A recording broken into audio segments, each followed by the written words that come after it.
Ya, halo insan PKP.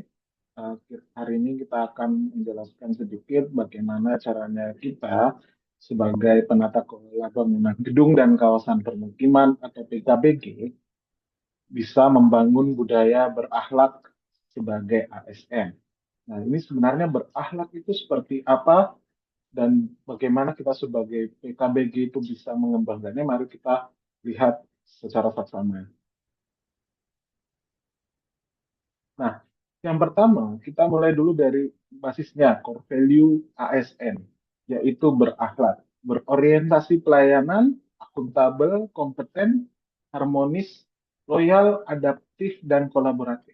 Jadi nilai-nilai inilah yang harus ditanamkan ke kita semua para ASN, baik di PKP maupun di kementerian lain maupun di pemerintah, semua instansi pemerintahan, semua basisnya sama, semua core value-nya sebagai ASN sama, yaitu berakhlak. Nah, pertanyaan selanjutnya, sebagai PKBG, sebagai Jakpro Penata Kelola Bangunan Gedung Permukiman, khususnya di PKP, kita bisa menanamkan apa nilai berakhlak ini? Ya, kita mulai dulu dari bagaimana PKBG itu bisa berorientasi pelayanan. Kita langsung ke awal. Nah, mungkin teman-teman insan PKP bisa melihat antara satu dengan yang gambar sebelahnya. Yang satu adalah orang yang berada di front line, di sisi di bagian depan yang berhadapan langsung dengan masyarakat.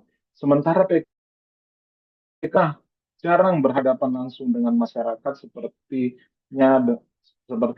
di gambar kiri, tapi kita lebih banyak di gambar yang kanan.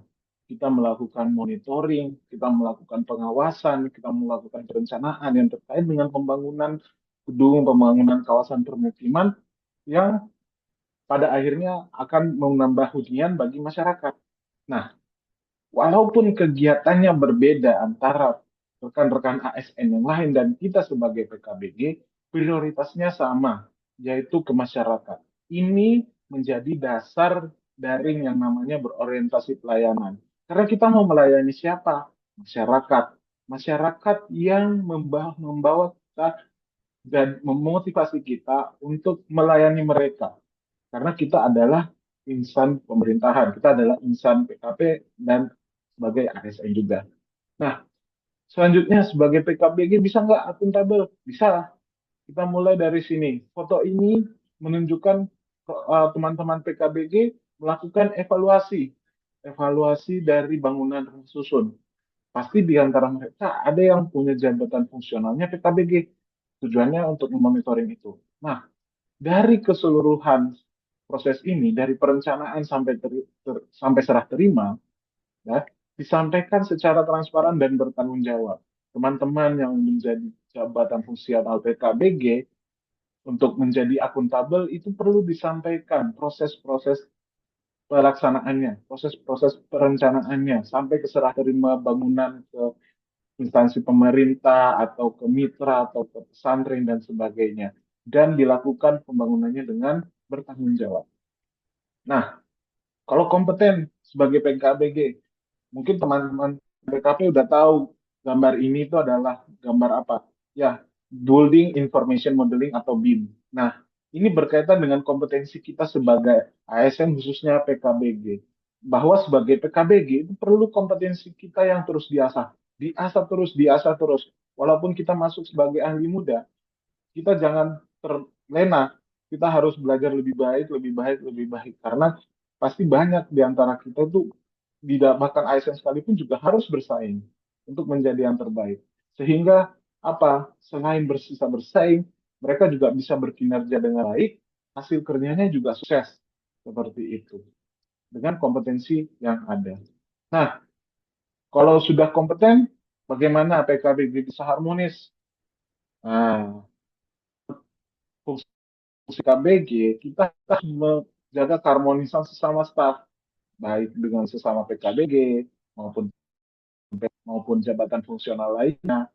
Itu harus dicapai sama-sama untuk mencapai tujuan bersama. Karena yang mencapai tujuan itu bukan kita sebagai PKBG, tapi kita juga PKP, jabatan fungsional lain itu harus jadi satu tim secara harmonis tidak ada cekcokan untuk karena apa tujuannya dia, tujuannya kita juga sama. Nah, loyal bagi PKBG itu seperti apa? Nah, gambar ini itu menunjukkan rumah susun yang diperuntukkan bagi adik-adik kita yang ada di pondok pesantren. Nah, jadi loyal ini bukan cuma buat atasan, ya, bukan hanya buat atasan, tapi sebagai PKBG yang berkaitan dengan pelayanan tadi, kita bekerja untuk masyarakat, kita bekerja untuk negara, kita bekerja untuk bangsa, dan itu adalah dedikasi kita, pengabdian kita, dan komitmen kita buat memberikan yang terbaik bagi negara dan bangsa. Nah, kontribusi kita untuk masyarakat bahwa kita membangun rusun, kita membangun rumah ini semata-mata tujuannya untuk masyarakat. Kita tidak ada tujuan lain. Maka itulah dedikasi, itulah pengabdian dan komitmen kita bagi negara, bagi masyarakat yang membutuhkan jiwa raga kita. Nah, sebagai ASN di jabatan fungsional PKBG bisa nggak kita adaptif kalau ada perubahan-perubahan misal teknologi dalam 10-20 tahun ke depan? Bisa dong. Nah, adaptif sama dengan inovatif. Kita sebagai ASN secara keseluruhan memang harus dituntut inovatif. Kita nggak boleh kalah sama swasta. Kita nggak boleh sama perusahaan-perusahaan yang sudah melakukan inovasi. Jangan berarti kita sudah nyaman, tapi kita malah tidak berinovasi sama sekali. Bahkan sebagai PKBG itu dituntut loh buat berinovasi. Tujuannya apa? Dengan inovasi apa yang biar hunian yang mereka tinggal itu bisa aman, nyaman, ramah lingkungan, dan banyak lagi yang bisa bermanfaat bagi masyarakat dengan teknologi-teknologi yang ada, dengan adaptasi-adaptasi yang ada. Nah, kemudian apakah PKBG bisa kolaboratif? Bisa. PKBG itu kerjanya bareng, sama mirip-mirip dengan tadi harmonis, tapi bedanya di sini kita lebih banyak ke dalam keluar ya. PKBG tidak boleh sendiri. Dalam pekerjaan banyak mitra yang harus jadi kolaborator. Baik mitra konstruksi kita, baik pengadaan, baik masyarakat, baik KL yang menjadi sasaran kita. Kita harus berkolaborasi untuk mencapai tujuan bersama. Nah, pada akhirnya, apakah PKBG bisa menjadi insan berakhlak? Apakah SN PKBG bisa menjadi? Pasti bisa. Caranya gimana? Kita mulai dari kita. Nilai-nilai ini harus ditanam dari kita. Jangan hanya bersifat materialistik. Pikirkanlah juga secara jiwa, secara dari mental kita, dari diri kita. Bahwa kita melakukan ini untuk yang terbaik. Kita sebagai ASN itu harus bekerja yang terbaik. Saya mengucapkan terima kasih dan sampai jumpa.